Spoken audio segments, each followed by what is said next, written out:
Welcome to Igniting the Spark. I'm your host, Stephanie James. Listener, I'm so happy to have you here with us. Wherever you are in the world right now, I just invite you to just take this pause.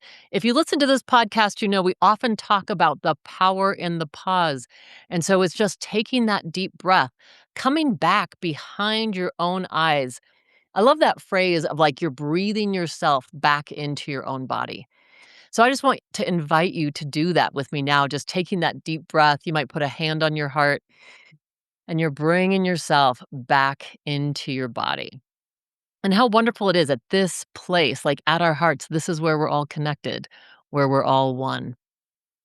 Listeners, today I am so thrilled to have a dear friend of mine and an amazing human being back on the show. We're here today with Tom Cronin, and Tom is a renowned speaker and corporate trainer. He's recognized nationally and internationally as a leadership expert. He's often known as the King of Calm, which just fits him.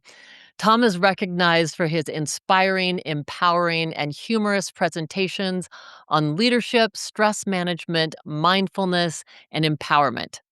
He's the author of 6 books, and he produced the hit film, The Portal, which I dearly love and invite anyone, if you can get access to this film, it's amazing.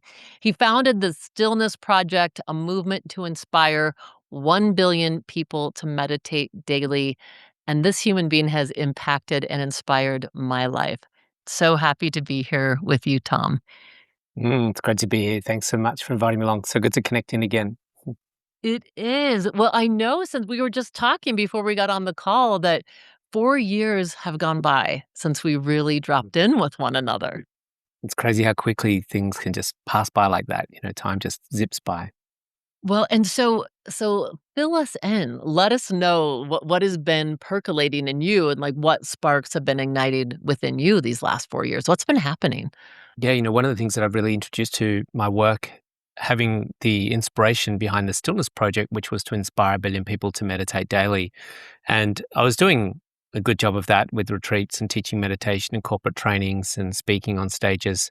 However, I realized that I really needed to do some replication, some duplication of myself. So I started running a teacher training program. So I've been doing that for the last 4 years every year, which is helping people to up level and start doing what I'm doing, basically. So teaching them how to teach meditation, but also grow themselves, not just as teachers of meditation, but also getting them on stages and helping them, learn how to get podcast interviews and grow their businesses, running retreats and doing corporate training. So it's kind of a two-pronged approach, which is a teacher training program, and then the Zen Academy, which is a coaching program for conscious leadership businesses.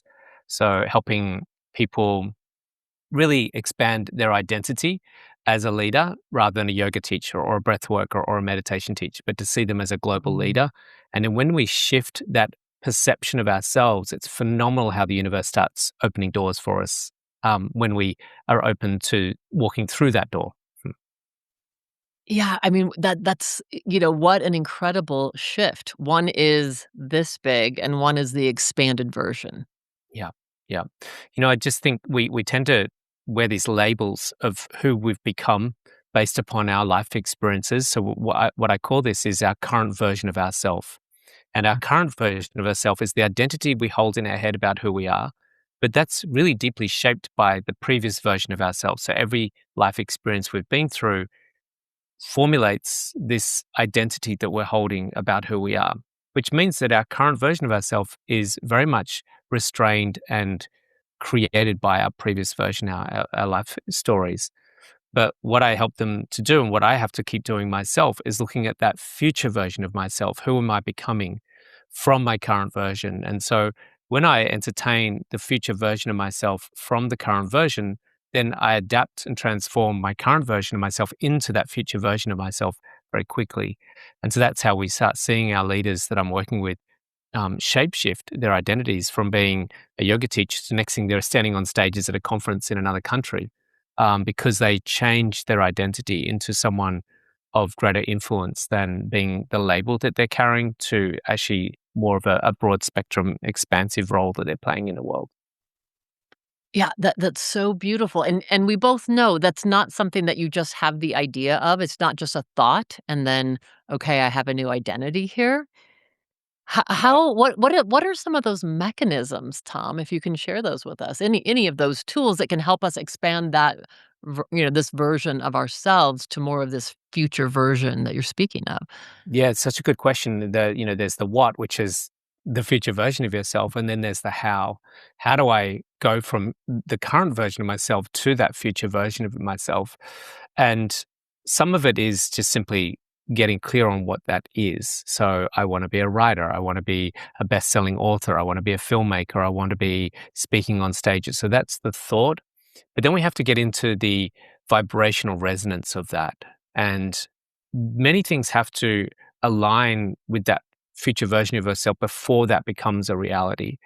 And some of the things that are the really tricky ones, which we have to really work hard to overcome, which are vibrational resonances or frequencies in our body that become the impediment to that future version of yourself becoming manifest.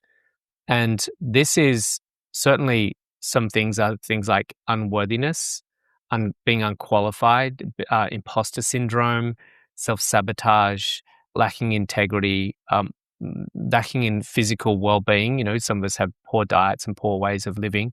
So we really have to refine and upgrade everything about our life, not just our thoughts, but the, the protocol of our daily life, our daily routines, but also the energies around it. So the big one that I really work with my clients and myself as well is getting into the future version of yourself as an idea, but getting into the feeling of you actually living and breathing and doing that.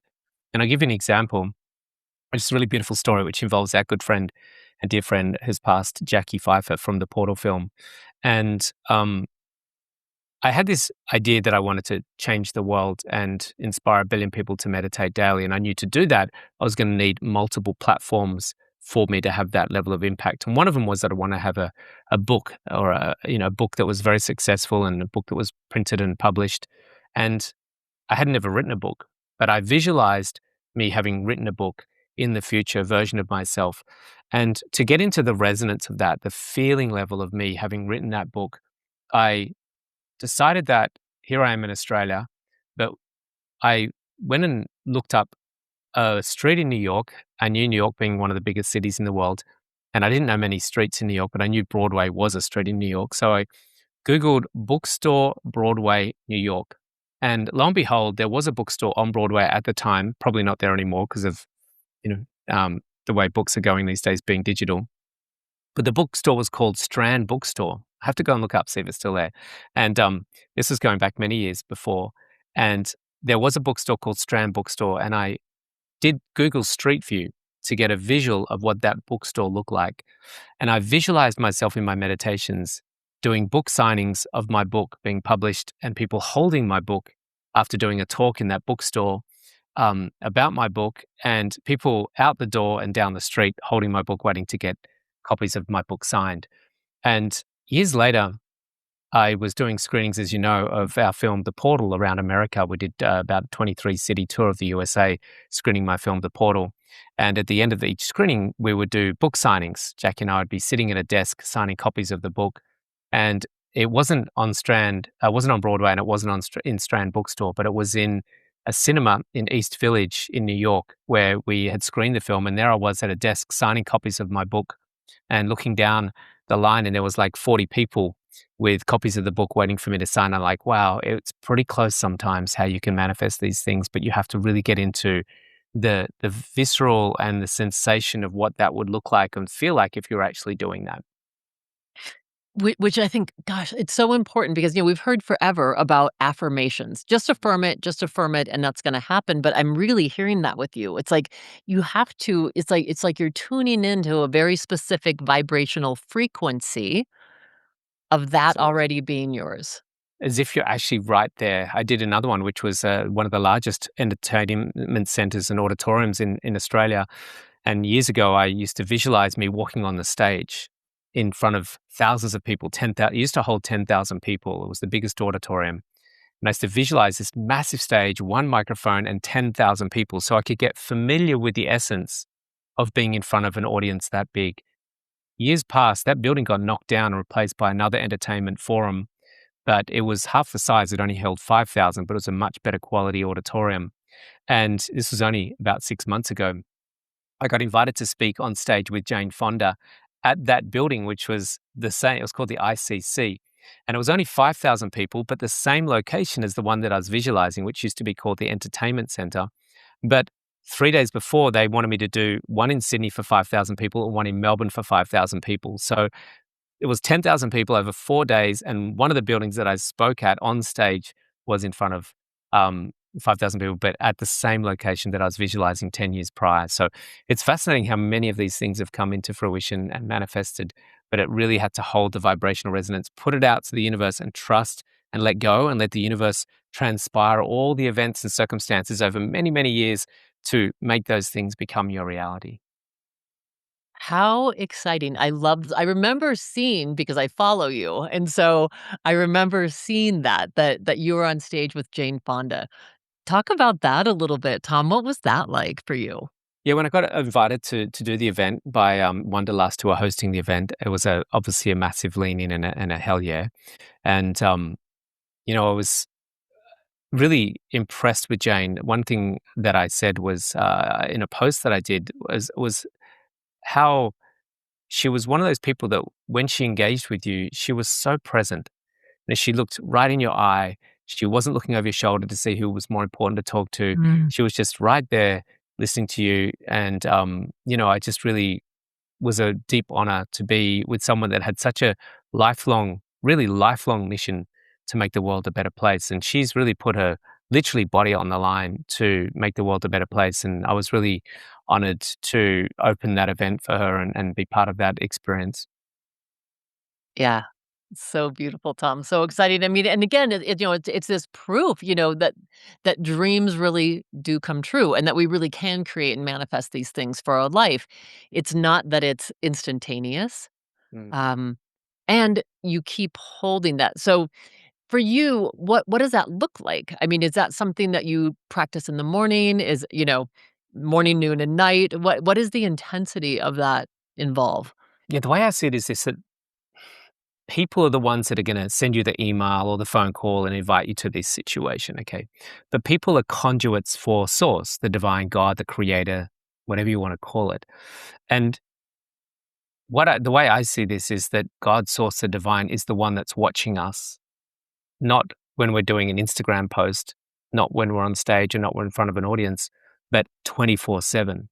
And so one thing I'm realizing now more and more is that we can't hide the way we are from the divine, from God, source. It's always part of our existence. And so every aspect of our existence has to have the highest level of caliber and quality and integrity. And it's something that I'm constantly in work with because I know there's still so much I need to do to to um to get to better levels of quality and integrity and authenticity and all sorts of things. And we're all a work in progress, and that's something that I'm consciously mindful of. That um, how I start my day, how I close my day, how I interact with strangers, how I interact with um, p- loved ones in my family. How do I um, interact with myself, and just all this is about having the utmost level of integrity and consistency being showing up. So I know certainly with Wanderlust, when they approached me, it was because of years of dedication to being presented and putting myself out there as a leader in this space and being able to have the caliber and the capacity to be able to hold that space of 5,000 people in one auditorium. And that came from a lot of years of dedication and devotion and consistency. So I always say to my clients that I work with is that you're not going to be, you can't afford to consider yourself a one hit wonder and get one good gig. You've got to be there day in, day out, year after year, and these things will start coming to you more and more. You were talking before about an event with, Greg Braden and Neil Donald Walsh, and these are the doyens of the conscious leadership community. I call them first generations, and um, you know, we've seen some of them pass, like Wayne Dwyer and Bob Proctor, but they've been at it for 10, 20, 30, 40, 50 years, some of them, which is just phenomenal, right? To see that level of consistency. So I think for me, that's just have to keep going every day and showing up with that consistency. Yeah, and that's so what I love about that too is that we are constantly what I'm hearing is in evolution. Hmm. It's not that we get to a certain arrival point. We just keep continuing to fine tune, and instead of it being about perfection, um, which, I've shared with you at times, I need to be aware of that dynamic, but it's leaning into the practice Yeah. of I how always say we to myself, gosh, why can't I just get there? Like, are we there yet? It's like, but it's I remember one of my teachers that I was studying with, he shared an interesting phenomenon called Zeno's paradox. And Zeno was I think an Italian mathematician hundreds and hundreds of years ago. And he realized that if you take, say, 1 centimeter, 1 meter, you have meters in America, I'm pretty sure, um, instead of yards, but 1 meter, and half of 1 meter is 50 centimeters, and half of 50 centimeters is 25 centimeters, half of 25 centimeters is 12 and a half centimeters, half of 12 and a half centimeters is 7 and 3/4 centimeters, half of 7 and 3/4 centimeters is, and you can keep going half of half of half of half of half, and you actually never get there. This was Zeno's Mm. paradox. So you actually never get there. There's always an infinite degree of half again and half again and half again. And so the idea with that, when applying it to consciousness and the evolution of us as individuals, is that there is always an infinite degree of refinement, certainly as a human, before we actually become completely one with the universe and unmanifest and back to the source of all sources, into godness or godliness. So I think it's one of those things, just reconciling that we'll always be in a process of refining um, ourselves and letting go of something that is no longer relevant. And one thing I've noticed is that the the half of a half and then half of a half, it's still the same distance in relativity terms. So your shifts are just as big now as they were when they were, you know, 20 years ago, as far as the level of discomfort. It's like, oh my God, this is so painful going through this process because it's the same level of transformation that's taking place, but just in a different way. So it's really quite interesting. I find that process never really ends, unfortunately. Yeah, unfortunately, and it is that, it speaks to, like, as long as we have breath in our body, we are moving towards something. It's like there never is that arrival point, but there's that sense of moving towards. And, as you were saying that, the question that landed with me was, so often people that I speak with are saying, well, we're talking about the inner journey here. And also, when we think about what we are contributing, people often say, well, what can I do? All this crazy stuff is going on in the world right now. And I guess I'm curious, Tom, for you, how does each individual's contribution through consciousness Mm. make a difference? And It's how very do you hard for see that? us.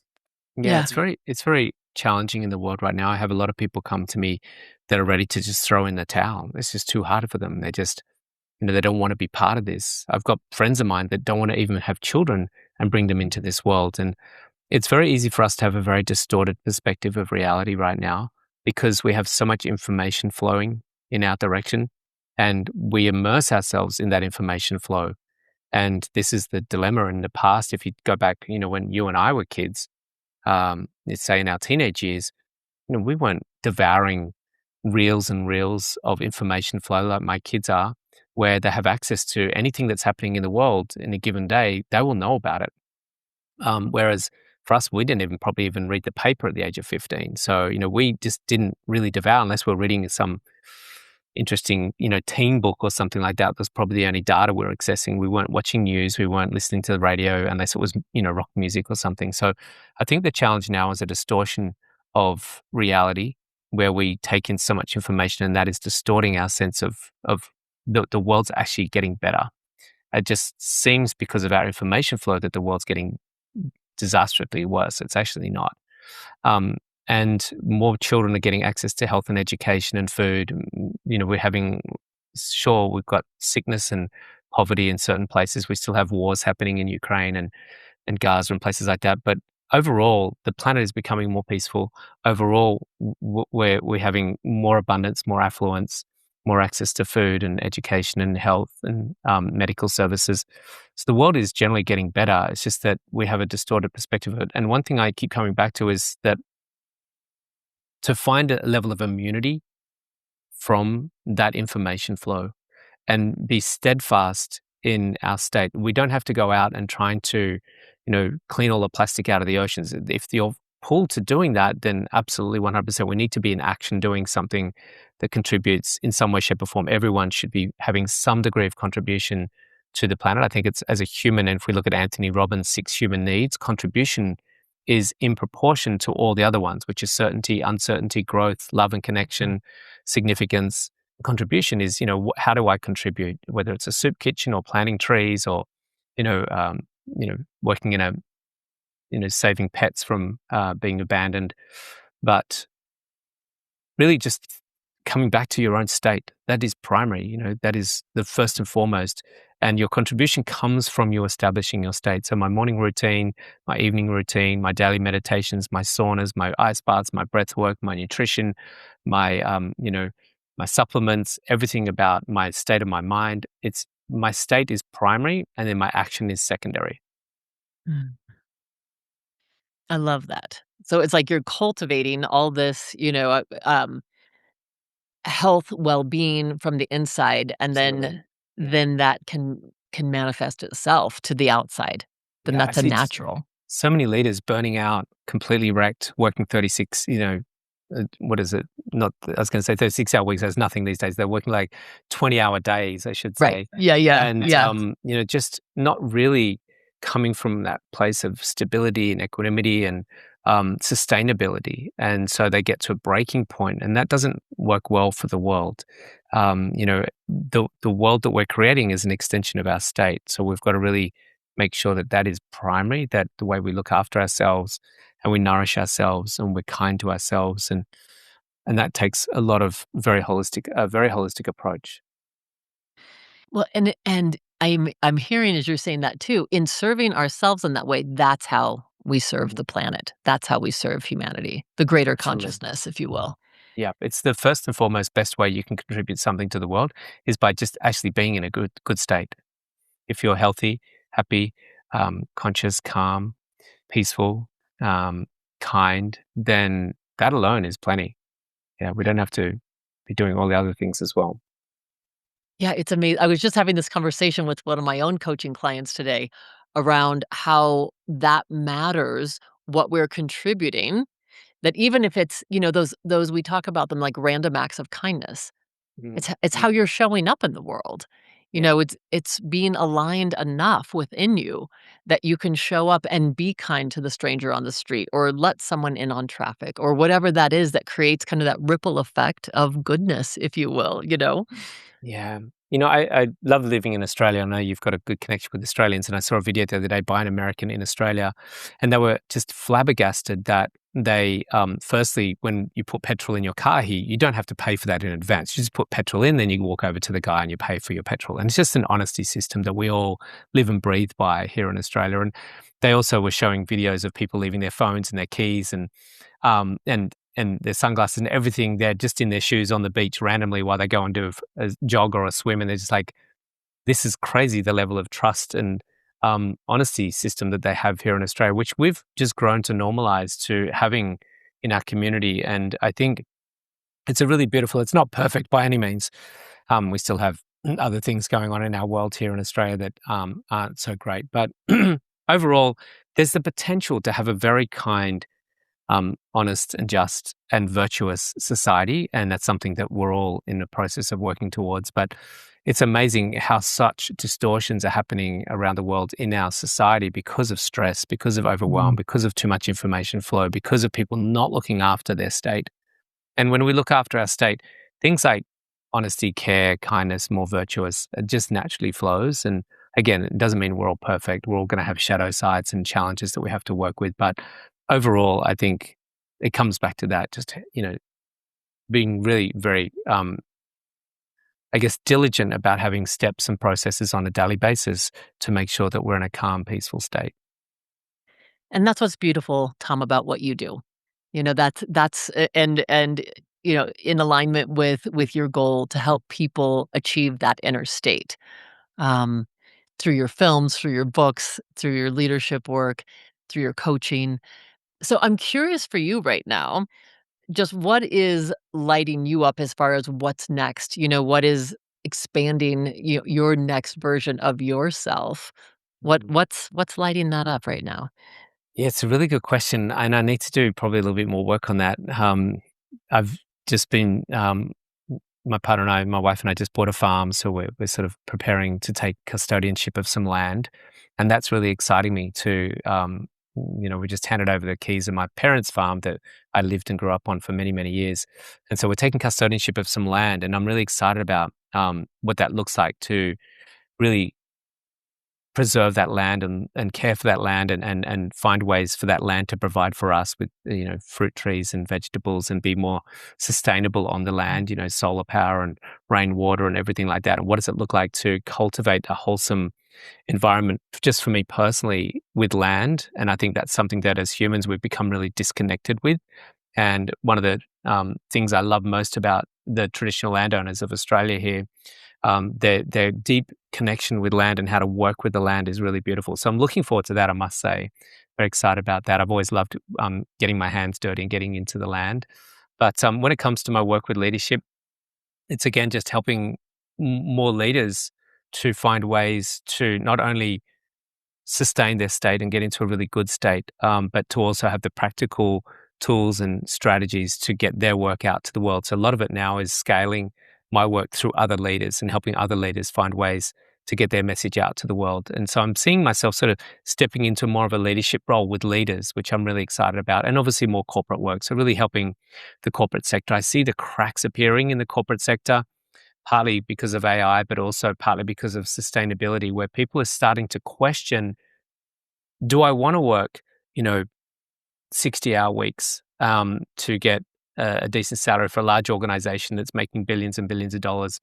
Or do I want to start thinking about a more sustainable existence? And so we're seeing corporates really starting to embrace strategies like mental health, meditation, and trying to find ways to keep their communities, their staff, wanting to work for that company rather than having them be repelled by that company because they're working them into the ground. And so a lot of companies are calling for myself and people like me to help them have more sustainable workplace environments for their staff. So I'm really looking forward to do some more corporate work as well. Yeah. I mean, both of those, again, how beautiful. They're one's almost like this inner level for you. I love Mm. that sense. I really got that sense when you were saying that, having your hands in the earth and really being a part of a farm. Oh my God, that just sounds phenomenal. And being so in touch with the earth.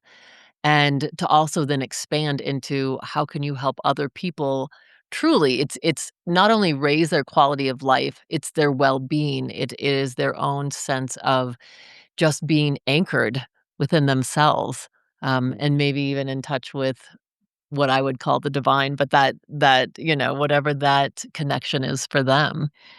Yeah, absolutely. I think we're seeing a big shift. Obviously, you're getting a lot of calling to bigger things as well. And I think it's really just a need of the time, but there's also that level of inquiry coming from the masses where we're seeing humanity as it moves along its evolutionary sequential timeline, getting to a point where collectively there's this real opening and an inquiry into the subtle world and the world of spirit and source. And um, I'm really excited to see this transition for humanity into this new world of people generally across the board being aware of this subtle field of consciousness and of and source energy that they're going to start tapping into, and that's why we're seeing more people with plant medicine and meditation and breath work and yoga entering into the masses and the mainstream. So it's a tidal wave of inquiry I think is coming, and that's probably why you're getting approached to do a lot of the things that you're doing. Well, and it's exciting, right? I mean, if we think back, I think it was, I wanna say 6 or 7 years ago, I had both Bruce Lipton and Steve Behrman on the show, and they had co-authored a book, Spontaneous Evolution. And what it is, it's brilliant. And one of the things it spoke to was how we've had basically these 4 basal paradigms and how those have shifted as we outgrew those old archaic narratives of, you can think of like Galileo and that the Earth is the center of the universe, and he was saying, "No, that's not true." And, um, even Darwinism, I mean, it addresses all these different things that we really aren't just about survival of the fittest, and what does this look like as we evolve now into what they were calling the 5th paradigm, the 5th basal paradigm. And I think that's part, Tom, what we're seeing, right, are these growing pains Yeah. at some of the old conditioning, the old ways of being are deconstructing. Yeah. And we're going to see it from bottom up, which is the masses starting to awaken, but we're going to also start to see it from top down. I did a retreat only just 4 weeks ago in Bali with our good friend Jem, and it was with some very, very senior people. One was future prime minister of a country, which I won't talk about, but it was all very private retreat. So very Mhm. senior politicians, and we had some extremely wealthy family officers. And they came along to have an experience. They weren't sort of sure what it was going to be all about, but we took them through a process and a program with all sorts of things like breath work and meditation and some workshops. And by the end of it, they were so transformed to the point they're like, "What more can we do?" And that was in the space of 4 days. Very wealthy people, very senior politicians asking, what more can we do? And I feel that when we start seeing those upper echelons of our society, as far as those wealthy elite and those, high level politicians, to start to awaken to their own in true nature, and then ask that question after they awaken it, what more can they do? Then I think we can see an exponential shift on the planet into that, as you said, the fifth paradigm. I mean, and it's exciting times. I mean, if we can actually take the long view, Mhm. that really how that just lights me up, Tom, just to hear that, and it's so Yeah, the exciting. challenge will be that there is a lot of forces at play that don't want that paradigm shift to take place. And That's so right. we're going to see a lot of resistance from, as we say, the archaic sort of structures that thrive um, and succeed as a result of the existing paradigm staying the same. And Mhm. so you'd look at the banking sector, you look at the political sector, you look at the big pharma sector, the big industrial military complex sector. There's a lot of resistance that's going to be at place from very high levels to see this awakening collectively on the planet where people, which we're already seeing every day, it's amazing the power of social media, which I believe is part of um, the process of this evolution. I believe something like this digital revolution and social media platforms giving autonomy and accessibility to individuals to have a voice now, because before it was only the main media moguls that had radio, TV, a magazine, and newspaper, those four platforms. Whereas now we've got multiple social media platforms. If they try to knock one down, then another one will open up. And Mm. so the ability for the masses to start conveying their disgruntledness and their disenchantment about the way things are done is becoming very, very powerful. We've got people in Australia having views against, certain government policy, and their voice is gathering so much momentum that it's actually starting to influence policy, which is very, very exciting to see now. It is. I mean, I love this because what it is speaking to is that we don't have to be victims of our Mm, history, that's and right. we don't have to be victims to the archaic ways that things have always been done, and that there are not just ideas, but opportunities that we Yeah. can help influence the way that we're moving forward.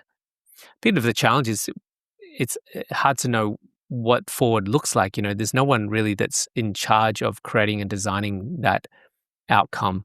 And, Daniel Schmachtenberger does he's a brilliant mind. He's on our film. He's part of an incredible organization called gameb.org. And there's some brilliant minds in that. I think Jim Rad and a few other brilliant minds are sort of starting to map out and inviting the community to be part of this conversation to start mapping out what does an economic model look like that doesn't reward exploitation, because that's what the current economic model looks like. How do we exploit the whales, the ocean, the bees, the trees?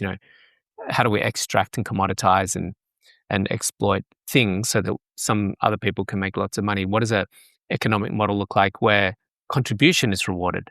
The people that make the best impact in the world are the wealthy people. That's a mind-boggling, crazy economic model to consider, but it's something that they're working on. What does an education system look like? What is a political system? So in politics in Bhutan, for instance, which is a really interesting phenomenon. What does a political system look like where major corporations aren't invested in who wins in the political race, right? So in Bhutan, they're not allowed to take any donations Okay, their campaign, they can spend no more than $2,000 on their political campaign. Now, admittedly, it's a country of only 700 people, not 250 million people. But what would a political strategy or political system look like in America where your politicians weren't allowed to take any money whatsoever? In Bhutan, they're allowed to take up to $2,000 from a family member to sponsor their campaign to win an election. So that is a really interesting phenomenon where if that was the case and you weren't let's just say, a pawn for a large corporation as a politician, then that would change politics quite substantially, I believe.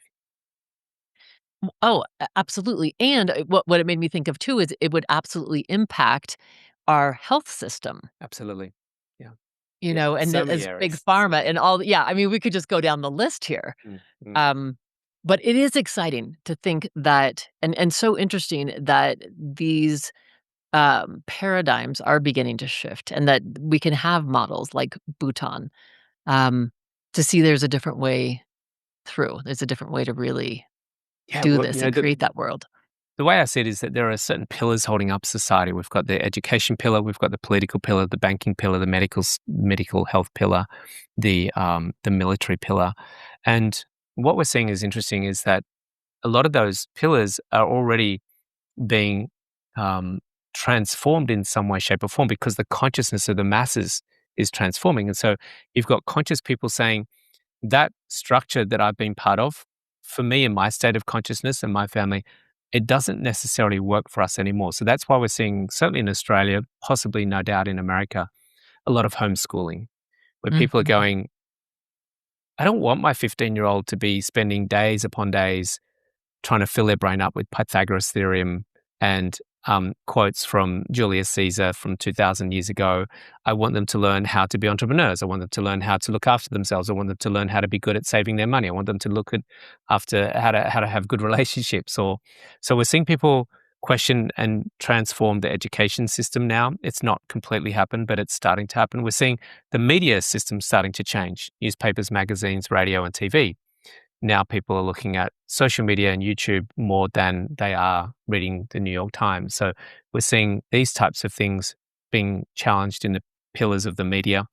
Health and wellness, there's a lot of people still dependent upon big pharma and the medical system, not the health system, but creating their own health system and starting to, you've got your um, not to say they're right or wrong, but a lot of health authorities, big influencers starting to, your Ben Greenfields and Dave Asprey's and all sorts of people out there bringing out new messages about how humans can be healthy on their own without relying on big pharma to medicate them. So it's really interesting. And I'm seeing this transformation already taking place simultaneously with the resistance that's happening within that as well. But the momentum is really gathering for a collective transformation that will create a new way of being for humanity.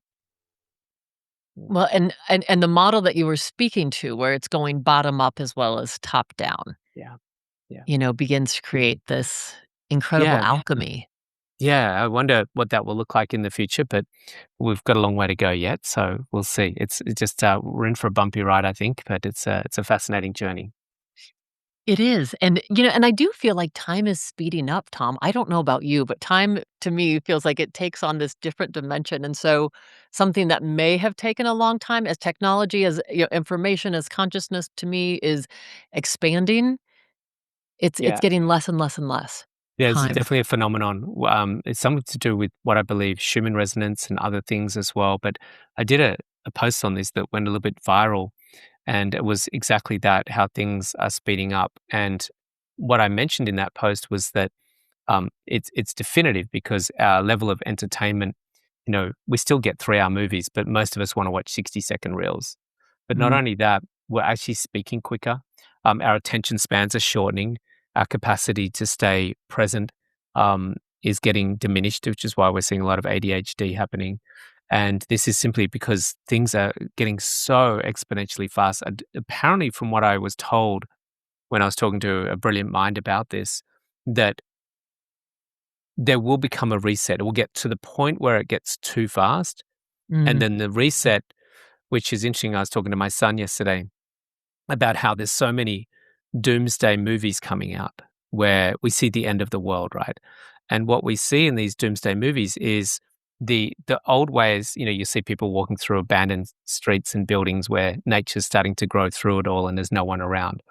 And what we see in all of these scenarios, which are fictional depictions of this shift that happens where the pattern has broken. That the speeding up can't continue to speed up to the point where it becomes exponential and doesn't snap or break. So the breaking point is where some potential cataclysmic event is the catalyst for the reintroduction to the slowing down, where everything gets Mhm. recalibrated, where we stop fixating on the new rug or sofa from IKEA and we start thinking about um, how do I grow an apple tree? you know, and we start going back to basics and we start going back into a slow way of being. And we either choose that, I'm buying a farm and I'm consciously choosing that and trying to create that ahead of the curve. But high probability is we will be forced to do it. And the forcing, we call it in Sanskrit a rashi. A rashi is usually a cataclysmic event that is part of an evolutionary process where the pattern is so unsustainable on its current trajectory that something has to break and change that pattern. And most of us go through rashis in our lives, which is a breaking of the status quo, a breaking of the pattern, a breaking of the code to reset, to regather, to reconvene, and then to start with a new way of operating. We That don't want a reminds me. rashi though. Yeah, yeah, yeah, no, thank you. Yeah. And it brings to mind, like, when there's a forest fire because there's Hmm. overgrowth. Absolutely. And so it's not the forest isn't sustainable in the way that it is, and then there's a lightning strike, and then the forest all burns down, and out of that, it's replenished, and it's, vibrant where it was not before. It's exactly that, and we see this in everything. The renovation of a house that's dilapidated and unlivable now. It's run its course of usage. It's reached a breaking point, and then we start knocking out walls and taking out kitchen, bench tops and ripping out the bathroom tiles. But it's getting a makeover. It's going through a replenishment. Now the transition is uncomfortable. There's tradies, and it's almost unlivable, and it's pretty ugly and messy, just like the bushfire. It's very fierce and unlivable at that particular point in time. So all rashis in transition, relationships breaking down, companies going into bankruptcy, all rashis are quite uncomfortable, um, but they're always a part of an evolutionary sequence. So evolution permeates, pervades, and oversees all existence at all times across all universes. And so we have to just trust the process that whatever is the process, that process is evolution. And it takes me back too to that moment of, as people talk about the caterpillar to the butterfly, and people have heard me speak about this on the show because it is when we are, in the cocoon, which we become like this primordial goo. There's no identity in there. The past identity is lost, and we're not yet to what might be beautiful or the next iteration of who we are. And I think it's really easy for some people to feel really stuck in that goo state because it Yeah. does feel so disorienting. Yeah.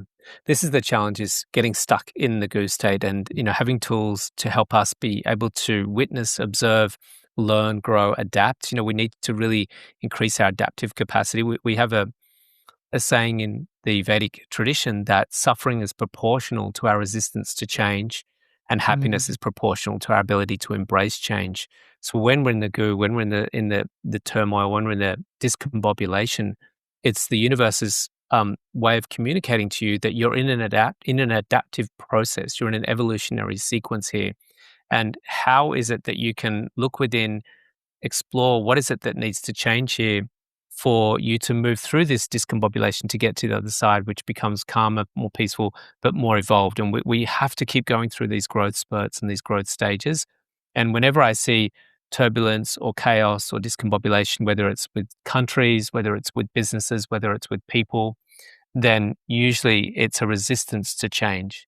And when we can get in there and start going, what do we need to do to up level and move ourselves out of this turmoil? Because the turmoil is purely here due to an old status quo that we're holding on to that isn't serving us. And I see this what's going on in the world at the moment between a couple of countries, but I don't want to go into that political debate and have that discussion and mention them, but you can see this, like, you've been doing that for thousands of years. Like, you got to learn to move on from this and find a better way. Yeah. Yeah. Mm, mm. Yeah.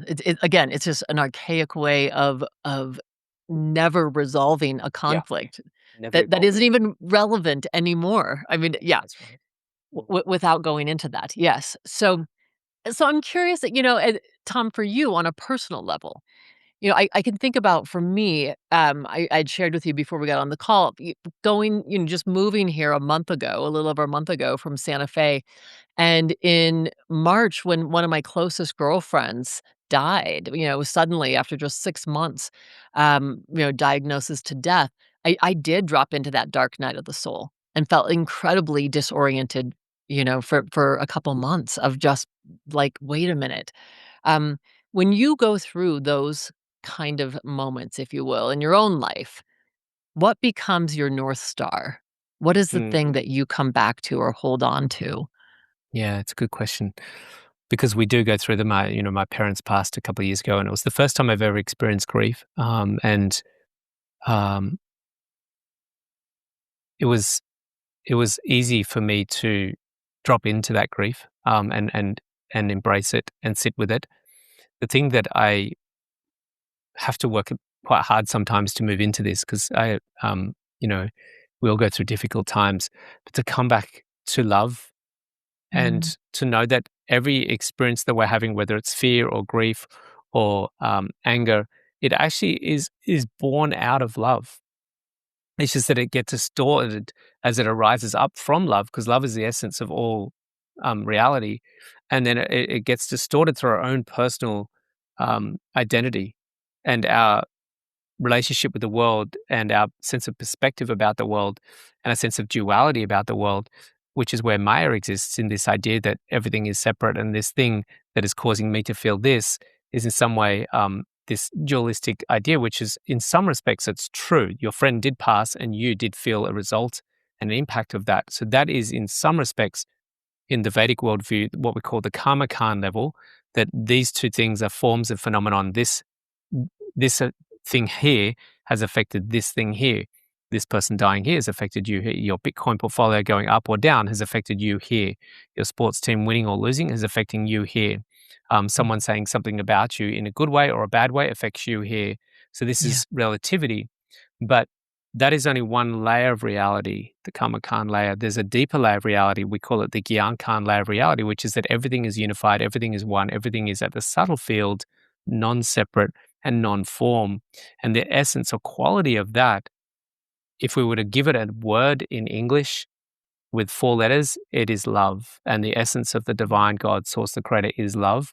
And so to transcend this duality experience, which is not easy because we get so embroiled in this identity of duality, me and other, but to transcend that, which is why having a daily practice of transcendence is so important, my daily meditation helps me know to come back deep into the awareness of this unified field of lovingness and to operate from that place. And the grief is born out of love. Anger is born out of love. Fear is even born out of love. And so, how do we transcend the grossness of those emotional states down into the subtle aspect of my fundamental reality that this is all just love?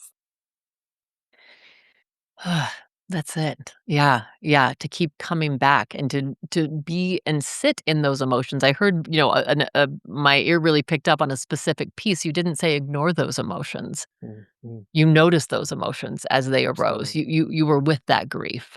Yeah. Yeah, And let the Yeah, go ahead. I remember after dad had passed and, it had been a few weeks and, a lot of the grieving I thought had been past, but, it comes in waves, right? And it comes in places that you don't expect it, and I was collecting my luggage from the carousel. I just finished running a retreat and I was getting my luggage from the carousel at the airport, and I have no idea why, but these waves of love for dad arose in my body, and I started to have these tears coming out of my eyes, and they became uncontrollable, and I had to literally find a quiet place in the airport and just sit and just Mhm. I was very aware that I was having these. sensations that needed to move through my body and express themselves. They weren't to be suppressed. They weren't to be ignored. They weren't to be like, oh, I'm at the airport. I can't cry now. It's like, no, you need to cry now. And you need to allow yourself to have this sensation ripple and move through your body. And you need to honor that for the honor of your father and for this incredible experience, and an honor to have the experience itself of grief. For me, that was just a rich, beautiful Mhm. human experience, not to deprive myself of that and not to be afraid of those emotions, but to be present with them. That's so beautiful. Thank you for that example, Tom, because I do think that is how we heal. Mm, We're with our emotions, we're with our experience. We don't try to hold it down. yeah. It's like holding it as it arises. Yeah, I got some really beautiful guidance from a gentleman called Michael Brown, who has what's called the presence process. A good friend of mine, Evangeline Lilly, put me onto Michael Brown, and I haven't worked directly with Michael as far as in person, but his book is phenomenal, and he does some programs on YouTube as well, and he does workshops and events. I'm not sure if he's still running them; it was quite a few years ago, but the idea of this is that the emotion, in short, the emotion arises, which triggers us to think of something that's caused the emotion, or us thinking of something has caused the emotion to rise. And as the emotion arises, that causes us to start thinking of the thing that's caused the emotion, whether it's fear or sadness or whatever. But when we take our attention away from the place where we're going that triggers the emotion and just go simply to the emotion. So Mhm. don't think of the thing that's causing the emotion, just think of the emotion. Where in your body do you feel it? What does it feel like? And what are the sensations there? And what we find is by being present with the emotion, not the thought that's causing the emotion over there, but to bring the attention and awareness. It's like shining the light on the emotion itself and just being aware of the feelings in your body. It's phenomenal what happens. It just starts to melt away. It's because we don't get in this loop, which is the challenge I have with talk therapy. Mhm. Because talk therapy quite often is about taking our mind to the place that causes the emotions to rise. Let's go back now to when you were 12. It's like, no, don't go back to when you were 12. You aren't 12 anymore. You're here now. So let's just Mhm. explore, what are you feeling and where do you feel it? And what we'll find is that there's a safety in just having sensations in the body. There's nothing wrong with having sensations in the body. The problem is when we keep going back to certain situations that aren't a reality anymore and then triggering the sensations to come up because we're going back to an experience that isn't happening right now. And that's not necessarily saying we shouldn't be doing therapy at all. Of course, there's definitely a place for us to be communicating and talking with people. But I think sometimes it can be detrimental to our cause because we can get trapped in these recurring loops of thinking and then feeling and then thinking and then feeling and thinking and then feeling, and it never really resolves. Well, and it's like Brené Brown, she speaks to this as well. I had an opportunity several years ago to hear her speak at the Inc. 5000. And she was speaking of this, and one of the things she was saying is, a researcher who and I don't remember his specific name, but who was talking about this mechanism in our mind that's always trying to create meaning. And it's just what you're saying, it's trying to say, "Oh, well, this is why I'm feeling this way, and this is what happened." And she gave this beautiful example of she and her husband who were both college swimmers on the swim team, and that once they were out of college and together, they went to her family's property on Lake Havasu and decided to go out. And they said, okay, let's just swim to the dock and then we'll swim back. Well, she said they could start going out for a swim and her husband like passes her and he's going really fast. And then he hits the dock and then he turns around. And as he's going by her, she's like, hi, what's happening? And he just doesn't even look at her. He hardly speaks. And he's like, yep, water's fine. And he keeps going. Now she said, so this is, case in point, her mind right away went to, "Oh my gosh, he doesn't think I look good in this swimsuit. He's not interested in me anymore. He's really a jerk." And she was just feeling really upset. And so she turned around and just started swimming to the shore. And as he's getting out of the water, she's like, "Stop. What is going on?" And he turns around and looks at her and he's like, "I'm having a panic attack." And a lot of swimmers, I guess this is a thing, swimmers that train and swim in lanes, when they are in open water, they become panicked and anxious. And so he wasn't thinking or feeling any of those things towards her. He was counting his strokes so he could get back to shore and be okay. So she said, if I would have gone up to my sister's home and been up there, I mean, it would have like ruined the whole weekend. I would have been like, this jerk, and all these things. And so she really spoke to that, this mechanism in our mind that creates the meaning of this is why this person's doing that, and how powerful it is for us if we can realize that's our automatic go to. Mm, That's where our mind goes to, and I love what you're sharing, Tom, because it's acknowledging, yes, our mind does this. Our mind automatically we have these automatic thoughts, you don't have to stay with the thought, and it's powerful when you come back mm, to the feeling, and I will tell you as a psychotherapist, that's something that I often interrupt my clients and will say because they wanna talk about it and then just keep going. mm, They might start even crying, but they wanna talk through it. And it's like, just as I said at the beginning of the show, there is power in the pause. So pausing with what's arising in the body, as you said, and being with that uncomfortable, it might be a constriction of the throat or a tightness of the chest or that ache in our belly, but just being with it, yeah. just breathing through it. And that is where that begins to dissipate and shift. And I really believe that is where true healing lies for us.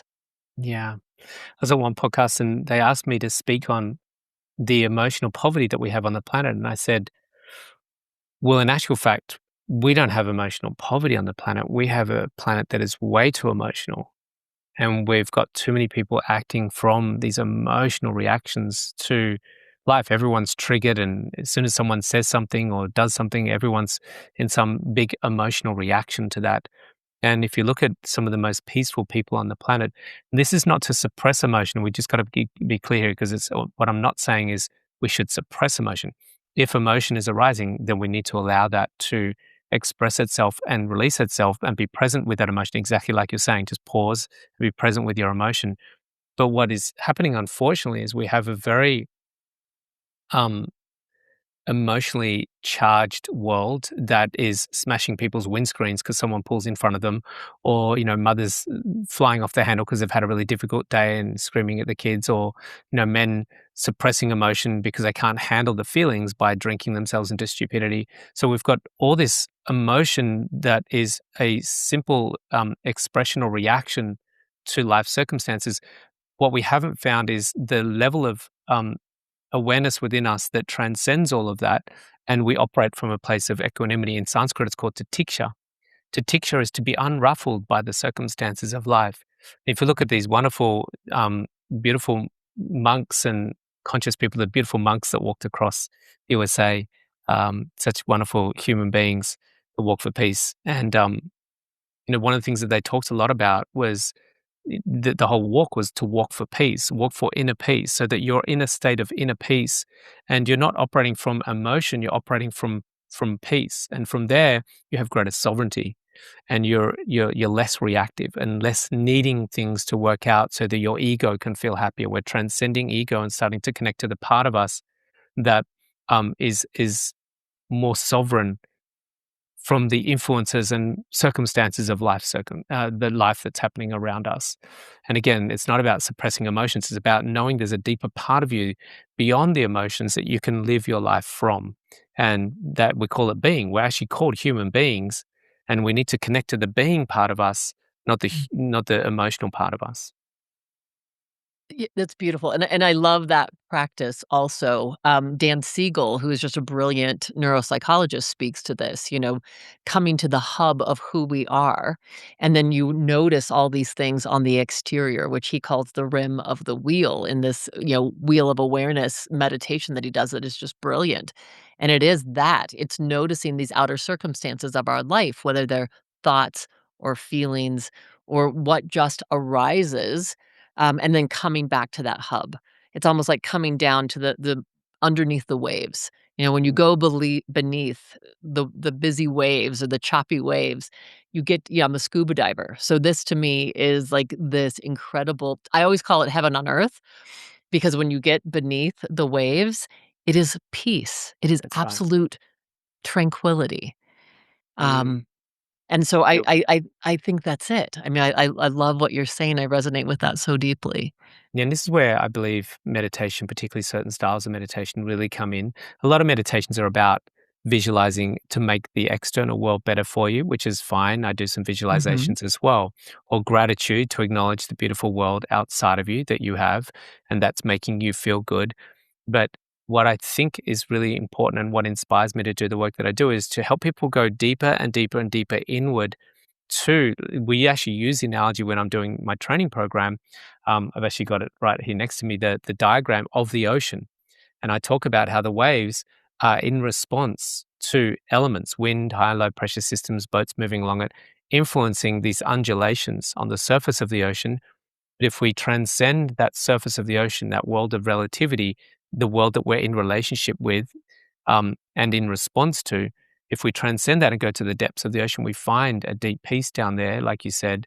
And I'm a surfer, so I know to duck under the wave. We get to the part of the water where it doesn't move, right? Mm. And so there's a peacefulness there, and that we all have that within us. We all have an existence beyond thoughts and feelings and physical form, beyond duality and beyond relationship with other and external world. And we need to redirect our attention away from the social media and the IKEA furnitures and the latest sports results to that inner world that is deeply peaceful, deeply quiet. And in Sanskrit, we call it sakshikutashta, the silent witness. There's just a silent witnessing of life with a mild fascination. Well, isn't that interesting? From a place that's unmoved and unshaken. And I think that's what's missing for a lot of humanity. And I see that a big part of my work is to help humans start to come from that place of presence or being that is unshakable. Tom, I just feel like what a mic drop moment. I feel like that is I am just so thankful that we have voices like yours, that we have teachers like you that are showing up in the world and helping us learn how to dive deep, Mm. how to Well, go it's to a work those in places. progress for me as well. So, I definitely operate a lot more from that place than I used to. But, you know, it's also to honor and recognize and be kind to yourself when you do get shaken and moved by circumstances, and that's okay as well. And just to sort of um, be aware and mindful and adapt through that process as well. So, I just want to acknowledge that this is always an ongoing process for human experience. Which is so good. I mean, that's right. We're humans having, we're spirits, they say, having this human experience. So Mhm. we do exist in both. And so as we cultivate that inner world, we're creating those depths within us, knowing that it's Mm. again not about perfection, Yeah. but it's about a practice. Hmm. Absolutely. I love it. Beautiful. Well, and Tom, how do people find out more about you, how they can connect with you or find out about a leadership thing that you're doing or a workshop or meditation training? Firstly, they can reach out as far as messaging and following me. Instagram is where I like to sort of hang out. It's just such a personal place. I answer all my DMs and I think it's a really easy place to connect. Um, you know, YouTube's hard to connect with people. TikTok's hard to connect with people, but I find Instagram really good to connect with people. But as far as looking at my program's website, Tom Cronin, my Instagram is Tom Cronin, just all Tom Cronin, one word. And then my website is tomcronin.com, so they can see my retreats and my coaching programs for conscious leadership. And yeah, if there's any opportunities to work with corporates or speaking opportunities, I'm more than open to exploring what that might look like as well. Beautiful. And Tom, I know we've just gone. I mean, this has just been such an amazing conversation, and we've covered so many incredible things. If there was an essential message, maybe even that we haven't spoken to, that we haven't touched on, that you want to leave with the listeners, what would that Mm. be? We're in for some interesting times ahead, and we're all going to go through some discombobulation as we go through this metamorphosis, I think, an alchemy of sorts. But to always come back to, you started this conversation to pause and to every single day, don't miss one. Don't miss a day where you pause and take time out. And when we say time out, it's not having a cup of coffee and scrolling through TikTok. Is to close your eyes, withdraw from the senses, withdraw from duality, withdraw from the world that you're in relationship with, and go to that quiet place within, whatever practice you've got. But every day, I believe it's so critical. We just take that time to nourish ourselves and connect to that deeper part of us within. We must go within, beyond the noise of the mind, beyond the noise of the fluctuations of the emotions, beyond our social media, beyond our news feeds, but to really explore what it is to sit quietly in a quiet room or a quiet car and just have 10, 15, 20 minutes once or twice a day to just really explore that part of us that is coming from a place of love, that is deeply peaceful and deeply sovereign from the rest of the world's machinations. Beautiful. Tom Cronin, thank you so much for being here. As always, it's the biggest joy to be with you.